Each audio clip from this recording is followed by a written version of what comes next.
گھبرائیں نہیں، مجھے پتہ ہے کہ یہ تھوڑی سی آپ کو جو ہے پیچیدہ لگ رہی ہوگی، تھوڑا سا اور ساتھ دیں، ابھی فوراً جو ہے اس جملے کے بعد جو سمجھے میں آپ کے سامنے مثال پیش کرتا ہوں۔ دوسرا متحرک عروضی، متحرک عروضی کا مطلب یہ ہے کہ جو کلام کے اندر لکھنے میں تو ساکن ہو لیکن تقطیع کے اندر جو ہے ہم اس کو متحرک شمار کریں۔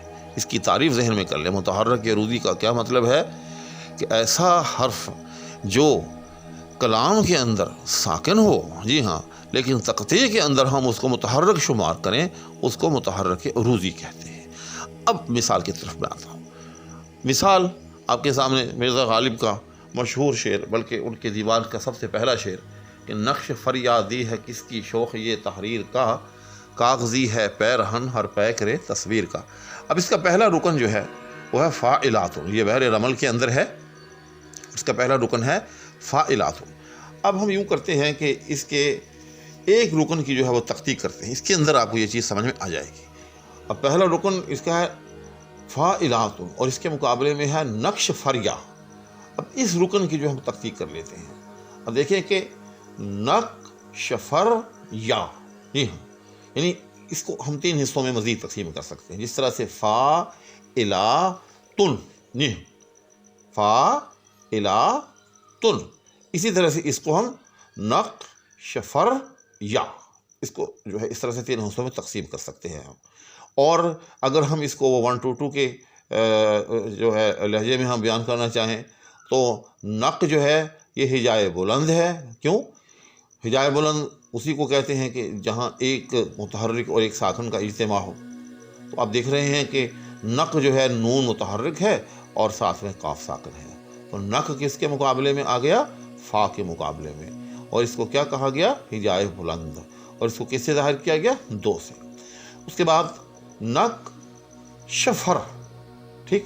اب یہاں دیکھیں کہ یہ جو شفر ہے اس میں یہ جو شین ہے، ٹھیک، اب اگر اس کو ویسے کیا جائے یعنی 1 2 2 میں ظاہر نہ کیا جائے تو پھر یہ الہ کے مقابلے میں آئے گا۔ جی ہاں، نق شفر یا شفر یعنی الہ کے مقابلے، فا الہ، الہ کے مقابلے میں کیا آ جائے گا؟ شفر، ٹھیک۔ اور وہ کس اصول کے تحت ہوگا؟ وہ بھی یہاں سمجھ لیں کہ جہاں بھی 2 ساکن آ جائیں، یاد رکھیے گا، تو دوسرا ساکن جو ہے وہ متحرک کر دیا جاتا ہے۔ جی ہاں، تو یہاں آپ دیکھ رہے ہیں کہ قاف بھی جو ہے ساکن ہے، شین بھی جو ساکن ہے، تو ہم نے دوسرا شین جو دوسرا ساکن ہے، یعنی پہلا شین، سوری شین تو ایک ہی ہے، تو جو شین جو ہے یعنی دوسرا ساکن جو ہے شین، ہم نے اس کو جو ہے متحرک کر دیا۔ متحرک کرنے سے یہ بن گیا شفر، اور یہ کس کے مقابلے میں آ گیا؟ الہ کے مقابلے میں، تو یہ کیا بن گیا؟ نق شفر یعنی فا الہ، ٹھیک۔ اب اس کو ہم دوسرے طریقے میں ظاہر کریں یعنی 1 2 2 کے طریقے میں، تو پھر یہ شفر یہ 2 حصوں میں تقسیم ہوگا۔ وہ کیسے؟ شین جو ہے یہ ہجائے کوتاہ سے ظاہر کیا جائے گا اور اس کو 1 سے ظاہر کیا جائے گا، یعنی اس کو ہم ہجائے کوتاہ کہیں گے یا قرار دیں گے، اور اس کو 1 سے ظاہر کیا جائے گا۔ اور اسی طرح سے آگے فر، یہ جو ہے ہجائے بلند سمجھا جائے گا، کیونکہ یہ فے جو ہے یہ متحرک ہے اور راز کے ساتھ ساکن ہے، اور اس کو 2 سے ظاہر کیا جائے گا۔ اب جو بات میں آپ کو بتانے کے لیے حاضر ہوں وہ یہی چیز ہے کہ شین جو ہے، بس میری یوں سمجھ لیں کہ ساری ویڈیو کا جو ہے اصل مقصد آپ کو شین سمجھانا ہے کہ شین جو ہے یہاں بظاہر جو ہے وہ ساکن ہے، جی ہاں، جبکہ ہمارے ہاں کہا یہ جاتا ہے کہ ہجائے کوتاہ کہ جو ایک حرف ہو اور متحرک ہو، جی ہاں، تو لیکن ہم تو دیکھ رہے ہیں کہ شین جو ہے وہ ساکن ہے، تو یہ متحرک جو ہے یہ متحرک عروضی ہے، جی ہاں، یاد رکھیے گا۔ تو آپ یوں بھی کہہ سکتے ہیں، آپ اس کو سمجھنے کے لیے کہ ہجائے کوتاہ جو ہے اس کی آگے مزید 2 قسمیں، جی ہاں، یہ بات آج میں پہلی مرتبہ شاید آپ سن رہے ہوں گے کہ آپ ہجائے کوتاہ کی آگے 2 مزید قسمیں کر لیں اس چیز کو ذرا سمجھنے کے لیے، کہ ایک ہجائے کوتاہ وہ ہوگا کہ جس پر واقعی جو ہے زبر پڑی ہوگی، یک حرفی ہوگا اور اس پر زبر پڑی ہوئی ہوگی، ٹھیک۔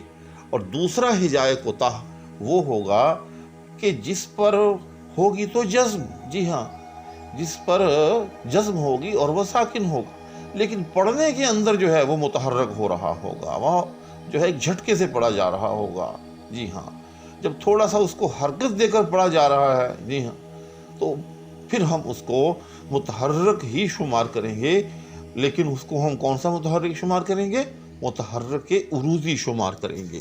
جی ہاں، جیسے آپ یہاں پڑھ کر دیکھیں، نقشفر، دیکھا اب دیکھیں نا، نقشفر، اب شین جو ہے اگرچہ ساکن ہے، جی ہاں، لکھنے میں اس کے اوپر جزم ہے، جی ہاں، لیکن پڑھنے میں جب ہم آگے چل کر اس کو پڑھ رہے ہیں، ملا کے پڑھ رہے ہیں فر کے ساتھ، تو شین جو ہے یہ آپ ذرا غور کریں، آپ کو متحرک محسوس ہو رہی ہے، جیسے نقشفر، دیکھا نا، بے شک آپ بار بار پڑھ لیں نقشفر، ایسا نہیں ہو سکتا کہ یا تو پھر آپ سانس میں نقش رک جائیں، بالکل، پھر آگے فر پڑھیں، پھر شاید آپ جو ہے کوئی ایسا لہجہ نکال سکے کہ جس کے اندر جو ہے زبر کا احساس نہ ہو۔ لیکن جب آپ ملا کر پڑھیں گے، اور ظاہر ہے اس کو ملا کر کے ہی پڑھنا ہے ہم نے، ایسا تو نہیں ہو سکتا کہ یہ مصرع جو ہم ایسے کر کے پڑھیں کہ پہلے نقش پڑھ کر بیٹھ جائیں، آرام کریں، تھوڑی دیر سستائیں اور پھر اس کے بعد فریادی پڑھیں۔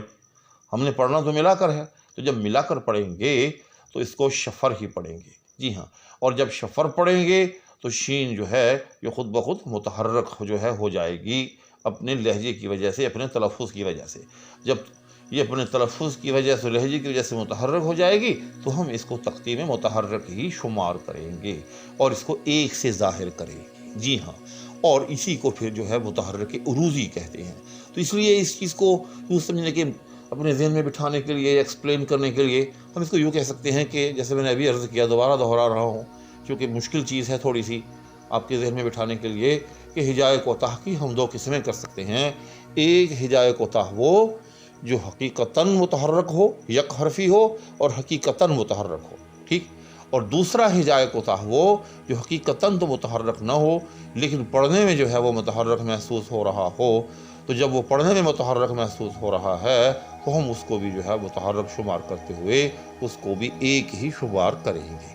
امید ہے کہ تختی کے حوالے سے یہ ایک بڑی ہی اہم بات ہے، بڑی ہی اہم چیز ہے، جی ہاں، یہ آپ کو سمجھ آ گئی ہوگی، اور اس حوالے سے آپ کا اگر کوئی ذہن میں تردد تھا یا کوئی پیچیدگی تھی وہ دور ہو گئی ہوگی۔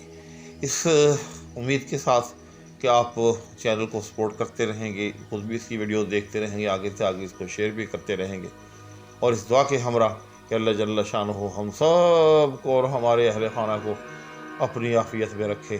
اجازت چاہوں گا، اللہ حافظ۔